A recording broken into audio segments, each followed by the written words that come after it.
मागील 13 वर्षापासून रखडलेल्या मुंबई-गोवा महामार्गाच्या कामामुळे कोकणवासियांना महामार्गावरून जीव मुठीत घेऊन प्रवास करावा लागत आहे.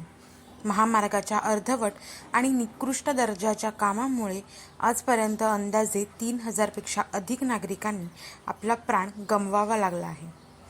31 मे 2023 पर्यंत मुंबई-गोवा महामार्गाची एकमार्गिका पूर्ण करण्यात येईल असे आश्वासन सार्वजनिक बांधकाम मंत्र्यांच्या वतीने देण्यात आले होते. परंतु 2024चे अर्धे वर्ष संपले तरी कोकणकरांचा प्रवास सुखकर झालेला नाही. काही दिवसांपूर्वी झालेल्या पावसाळी अधिवेशनात स्वतः मंत्री महोदयांनी नवीन ठेकेदार नेमले असून काम प्रगतीपथावर आहे असे उत्तर दिले. परंतु अनेक ठिकाणी काम बंद आहे व कधीपर्यंत प्रगतीपथावर राहील याची शाश्वती नाही. त्यामुळे महामार्गाच्या झालेल्या दुर्दशेबाबत 28 जुलै रोजी माणगाव येथे होम हवन करण्यात आले.